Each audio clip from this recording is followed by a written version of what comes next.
Hi hello friends, എല്ലാ കൂട്ടുകാർക്കും മൗനരാഗ serial ഇന്നത്തെ നല്ലൊരു എപ്പിസോഡിലേക്ക് തന്നെ സ്വാഗതം കേട്ടോ. ചാനൽ ആദ്യമായിട്ടാ കാണുന്നെങ്കിൽ ഒന്ന് സബ്സ്ക്രൈബ് ചെയ്ത് ലൈക്ക് ചെയ്ത് സപ്പോർട്ട് ചെയ്യണേ. അങ്ങനെ അമ്മുമ്മയും അതുപോലെ കാദംബരിയും സംസാരിച്ചുകൊണ്ടിരിക്കുകയാണ്. കാദംബരി പറയുന്നുണ്ട്, അമ്മുമ്മേ ഇത്ര നേരമായിട്ട് കിരൺ സാറിനെയും വേലുവിനെയും രതീഷ് ചേട്ടനെയും ഒന്നും കാണുന്നില്ലല്ലോ എന്ന് പറയുമ്പോൾ അമ്മ പറയണ്ട, മിക്കവാറും കാർത്തികയുടെ പിന്നാലെ പോയിട്ടുണ്ടാവും മോളെ എന്നൊക്കെ പറഞ്ഞുകൊണ്ടിരിക്കെ തന്നെയാണ് അവിടേക്ക് കിരണിന്റെ വണ്ടി വരുന്നത് കേട്ടോ. ദേമി അമ്മുമ്മ പറഞ്ഞു തീർന്നത് അതെ കിരൺ സാറൊക്കെ എത്തിയെന്ന് തോന്നുന്നു. അങ്ങനെ കിരണും വേലും അതുപോലെ തന്നെ രതീഷും അവിടെ നിന്ന് ഇറങ്ങുവാണ്. അമ്മ ചോദിക്കണ്ട, നിങ്ങളിത് എവിടെയായിരുന്നു, നിങ്ങൾ എന്ത് പെണ്ണിന്റെ ചെറുക്കന്റെ പിന്നാലെ പോയായിരുന്നോ എന്ന് ചോദിക്കുമ്പോ കിരൺ പറയുന്നുണ്ട്, അതെ അമ്മേ, ഭീഷണിയില്ലെന്ന് ഉറപ്പുവരുത്തണമല്ലോ, അതുകൊണ്ട് ആ പരിസരം ദിലീപിന്റെ വീടിന്റെ പരിസരമൊക്കെ ഒന്ന് നോക്കാൻ വേണ്ടി പോയതാണ്. ഞങ്ങൾക്ക് തോന്നിയായിരുന്നു. അല്ല മോനെ കാർത്തിക് മോളെങ്ങനെ വിളിച്ചായിരുന്നോ ദിലീപിന്റെ വീട്ടിലെത്തിയിട്ട് എന്ന് അമ്മ ചോദിക്കുമ്പോ പിന്നെ വിളിച്ചായിരുന്നു എന്ന് കിരൺ പറയാണ്. ഭീഷണി ഒഴിഞ്ഞു പോയിട്ടില്ലല്ലോ മോനെ, അതുകൊണ്ടാ ചോദിച്ചത്. ഇനി എന്തായാലും അയാളെ കുറിച്ച് ഓർത്തു ആരും പേടിക്കണ്ട, അവനൊരു അടഞ്ഞ അധ്യായമാണ് എന്ന് രതീഷ് പറയുമ്പോഴേക്കും കാദംബരി ചോദിക്കണ്ട, അതെന്താ രതീഷേട്ടൻ അങ്ങനെ പറഞ്ഞത്? അല്ല, അവനെ കുറിച്ച് ആലോചിച്ചൊരു നമുക്ക് തലക്ക് ഭ്രാന്ത് തുടിപ്പിക്കണ്ട എന്ന് വെച്ചിട്ട് പറഞ്ഞതാണ്. പിന്നെ അവനിപ്പോ പുറത്തിറങ്ങാൻ പറ്റാത്ത അവസ്ഥയാണല്ലോ. അപ്പോ വേലു പറയണ്ട, അതെ അവൻ ശരിക്കും തടങ്കലിലായി പെട്ടു, അവന് പൂട്ടിക്കപ്പെട്ടു, അവന് പുറത്തിറങ്ങില്ല എന്ന് പറയാണ്. പുറത്തിറങ്ങാതിരുന്നാ മതിയായിരുന്നു എന്ന് പറയുമ്പോഴേക്കും കിരണിനോട് കാദംബരി പറയുന്നുണ്ട്, കിരൺ സാറേ കല്യാണം കുറെ നേരം കിരൺ സാറിനെ അന്വേഷിക്കണത്, ഞാൻ പോയി ചോദിക്കാം എന്ന് പറഞ്ഞിട്ട് കിരൺ അപ്പുറത്തേക്ക് പോവാണ്. ആ സമയത്ത് വേലു ചോദിക്കണ്ട അമ്മമ്മ അടുത്ത്, അല്ല അമ്മമ്മ ഇന്ന് പോകുവാണോ? മോനെ പോണം, അല്ല അമ്മമ്മക്ക് എന്നാ ഇവിടെ നിന്നൂടെ എന്ന് വേലു ചോദിക്കുമ്പോ അമ്മ പറയണ്ട, അയ്യോ എനിക്ക് ഇവിടെ നിൽക്കാൻ ഒരു അർഹതയില്ല, ഇപ്പത്തെ ജീവിതത്തിന് നല്ലൊരു അർത്ഥമുണ്ട്, നല്ലൊരു സമാധാനമുണ്ട്. അറിയാലോ, ഞാനും പ്രകാശനൊന്നും ഇവിടുത്തെ ആരുടെയും സ്നേഹം കിട്ടാൻ പോലും അർഹതയില്ലാത്തവരാണ്. ഞങ്ങൾ അത്രത്തോളം കല്യാണിനെ ദ്രോഹിച്ചിട്ടുണ്ട്. എന്നിട്ടും പ്രകാശന് അവര് കൈ നീട്ടി സ്വീകരിച്ചു. അത് അവരുടെ സ്വന്തം അച്ഛനാണ്. പിന്നെ ഞാൻ അമ്മുമ്മയാണ് എങ്കിൽ പോലും ഞാനിപ്പോ വയസ്സായില്ലേടാ, ഇന്നോ നാളെയോ കിടപ്പിലാകോ, അവർക്കൊക്കെ എന്തിനൊരു ബുദ്ധിമുട്ട് ഉണ്ടാക്കണത്? അതുകൊണ്ട് ഞാൻ അവിടെ തന്നെ കഴിയാൻ വിചാരിച്ചു.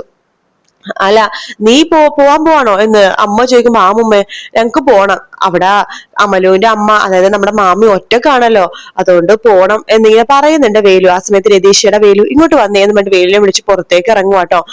വേലുവിനോട് പറയുന്നുണ്ട്, എടാ നമുക്ക് ഒരു വലിയൊരു ഭീഷണിയായിട്ടുള്ള ഒരുത്തനാണ് ഇന്നില്ലാതായത്, ആ ഒരു സന്തോഷത്തിൽ നമുക്കൊന്ന് കുടിക്കണ്ടേടാ. വേണം, ഇവിടെ ബാറൊക്കെ ഉണ്ടോ, ബാറിൽ പോയി കുടിച്ച പ്രശ്നമാവില്ലേ? എടാ ഇന്ന് ബാറിൽ പോയി കുടിച്ചാൽ കിരൺ സാർ ഒന്നും പറയില്ല, കാരണം നമ്മളിത് അത്രമാത്രം കഷ്ടപ്പെട്ടു, പിന്നെ അങ്ങനത്തെ ഒരു സാധനമല്ലേ ഇന്ന് മരിച്ചൊടുങ്ങിയത്, അതുകൊണ്ട് ചെറിയ സന്തോഷം ചെറുതായിട്ടൊന്ന് കുടിക്കാം. അല്ല സാറേ, എന്റെ അടുത്ത് അമല് ചോദിക്കണ്ടായിരുന്നു ഗംഗപ്രസാദിന്റെ കാര്യം, എനിക്ക് അവളോട് പറയാൻ തോന്നി, അവൻ മരിച്ചു എന്ന് പറയുകയാണെങ്കിൽ അവൾക്ക് ഒരുപാട് സന്തോഷമായനെ. എടാ ചതിക്കല്ലേ, നീ അതൊന്നും പറഞ്ഞേക്കല്ലേ, കിരൺ സാർ പറഞ്ഞത് ഓർമ്മയിടല്ലോ, ആ കാര്യങ്ങളൊന്നും പറയരുതെന്ന്. അതുകൊണ്ടാ സാറേ ഞാൻ പറയാത്തത് എന്ന് പറയാണ്. അപ്പോഴേക്കും കിരൺ അങ്ങോട്ടേക്ക് വരുന്നുണ്ട്.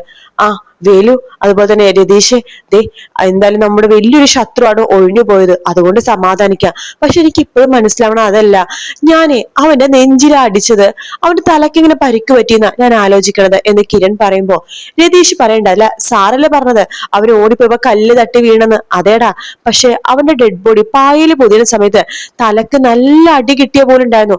പിന്നെ ഒരു വലിയൊരു കഷ്ണോ ഒരു ഇരുമ്പിന്റെ കഷ്ണം അവിടെ കിടക്കുന്ന കണ്ടില്ലേ? ഇനി ആ വടി വെച്ചിട്ട് ഇങ്ങനെ ആരെങ്കിലും തല്ലിയോ, അതിലും ചോരപ്പാടുണ്ടായിരുന്നല്ലോ.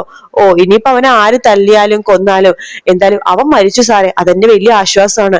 അത് ഞാനും ആലോചിക്കുന്നത്, അവൻ ആരും ഉപദ്രവിച്ച പോലെ തന്നെയാ എനിക്ക് തോന്നുന്നത്, അല്ലെങ്കിൽ തലക്ക് അതുപോലെ ശക്തിയുള്ള ഒരു അടി കിട്ടില്ല. പിന്നെ ഇപ്പൊ നടന്ന കാര്യമൊന്നും തൽക്കാലം ആരോടും പറയണ്ട കേട്ടോ എന്ന് പറയാണ്. അതത്രേ ഉള്ളൂ സാറേ. അപ്പൊ വേലു പറഞ്ഞ സാറേ, ഞാനും അമലു ഇന്ന് തന്നെ കൂടെ പോയിക്കോട്ടെ? ഇന്ന് പോകണ്ട. അതെന്താ? ഞാനും കല്യാണിയും കുറച്ച് കാര്യങ്ങൾ തീരുമാനിച്ചിട്ടുണ്ട്, അതിനുശേഷം നിങ്ങൾ പറയാ, അതിനുശേഷം ഞങ്ങൾ പറഞ്ഞിട്ട് പോയാൽ മതി. അല്ല സാറേ, ഈ മൂപ്പ മരിച്ചിട്ട് അധിക ദിവസങ്ങളായിട്ടില്ല, അതുകൊണ്ട് തന്നെ മാമിക്ക് പുറത്തിറങ്ങാൻ പാടില്ല, മാമയുടെ ഒറ്റയ്ക്കല്ലേ സാറേ, ഞാനും അമലും ഇങ്ങോട്ട് വന്നില്ലേ, ഞങ്ങൾ അവിടെ ഉണ്ടെങ്കിൽ മാമിക്കൊരു കൂട്ടാവുമായിരുന്നല്ലോ എന്ന് പറയുമ്പോഴേക്കും അറിയാടാ, എത്രയും പെട്ടെന്ന് തന്നെ നിങ്ങളെ വിടാം, ഞാനിപ്പോ വരാമെന്ന് പറഞ്ഞിട്ട് കിരൺ അവിടെ നിന്ന് പോകുവാണ്. അപ്പൊ രതീഷ് പറയടാ, കിരൺ സാർ പറഞ്ഞ കേട്ടില്ലേ, എന്നാലും കിരൺ സാർ പറഞ്ഞിട്ട് നിങ്ങൾ പോയാൽ മതി, നമുക്ക് ഒന്ന് അടിച്ചിട്ടൊക്കെ വരാം എന്ന് രതീഷ് വേലുവിനോട് പറയുന്നുണ്ട് കേട്ടോ. അതിനുശേഷം കിരൺ നേരെ റൂമിലേക്ക് പോവാണ്.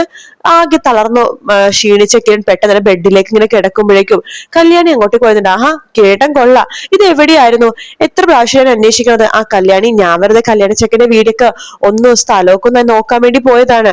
താലികെട്ടിന്റെ സമയത്തും കിരണേട്ടനെ കണ്ടില്ലല്ലോ, കിരണേട്ടൻ ഇത് എവിടെ പോയതാണ് എന്ന് ചോദിക്കുമ്പോ കല്യാണി, ഞാൻ പറഞ്ഞില്ലേ ദിലീപിന്റെ വീടൊക്കെ ഒന്ന് അന്വേഷിക്കാൻ വേണ്ടി പോയതാ. പിന്നെ ഗംഗപ്രസാദിന്റെ കുറച്ചധികം ഫോട്ടോസ് എടുത്ത് ഒരു ചെറിയ നോട്ടീസ് ആക്കി.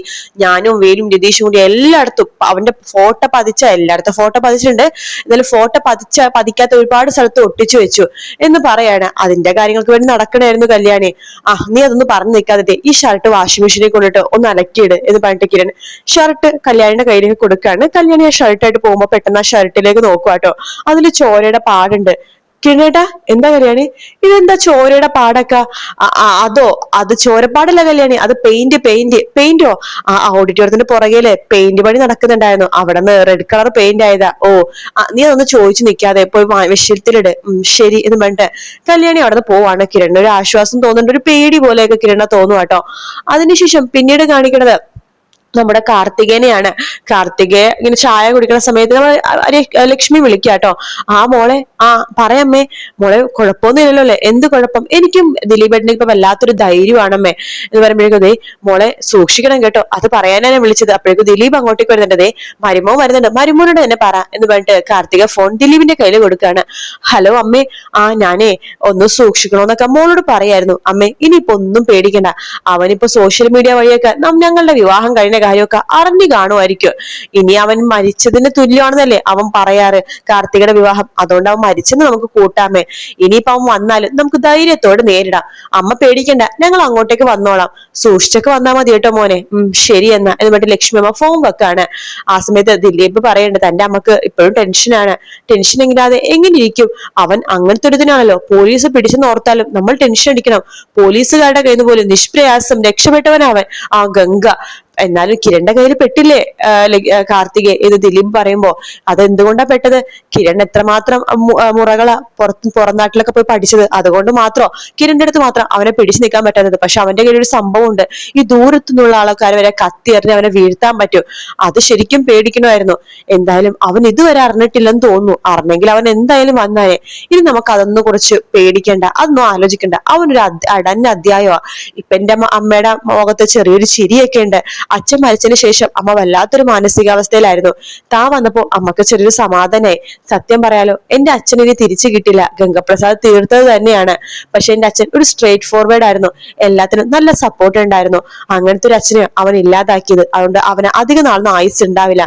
അവനും എത്രയും പെട്ടെന്ന് മരിക്കും തന്നെയാ എനിക്കും തോന്നണത്. അപ്പോ നമ്മുടെ കാർത്തിക പറയണ്ട്, അല്ല ദിലീപേട്ടനാ എന്റെ കൂടെ ബിസിനസ്സിൽ ചേർന്നൂടെ? ചേരാ. അല്ല MD കസേരയിൽ ഇരുന്നൂടെ? MD കസേരന്റെ ഭാര്യ തന്നെ ഇരുന്നാ മതി, ഞാൻ തന്റെ കൂടെ ഒന്ന് സഹായിക്കാം, അത്രേ ഉള്ളൂ എന്നൊക്കെ ദിലീപ് പറയാട്ടോ. പിന്നെ അതിനിടയ്ക്ക് ഒരു ഭാഗം കാണിക്കുന്നുണ്ട്, ഗംഗയുടെ കൂട്ടുകാരുണ്ടല്ലോ ആംബുലൻസിൽ നിന്നവര്, ആ രണ്ട് ഗുണ്ടകൾ ഇങ്ങനെ ആലോചിക്കാണ്, ഗംഗനെ കാണുന്നില്ലല്ലോ, ഇനി അവനെങ്ങാനും തട്ടിപ്പോയി കാണോ? തട്ടിപ്പോയെങ്കിലോ ന്യൂസ് ഒക്കെ വരേണ്ടതാണല്ലോ, എന്നാലും അവരിത് എന്ത് സംഭവിച്ചു എന്നൊക്കെ പറയാണ്. ഇനിയിപ്പോ നമ്മൾ എന്ത് ചെയ്യും? ഈ ആംബുലൻസിൽ ഇരിക്കേണ്ട കാര്യമില്ല, ആംബുലൻസ് ഇവിടെ കിടക്കട്ടെ, നമുക്ക് പോകാം എന്ന് പറഞ്ഞിട്ട് ആ ഗുണ്ടകളും പോകുന്നുണ്ട് കേട്ടോ ആംബുലൻസിനുള്ളിൽ നിന്ന് ഇറങ്ങിയിട്ട്. അപ്പൊ അത്രയും ഉണ്ടാകുന്ന എപ്പിസോഡില്.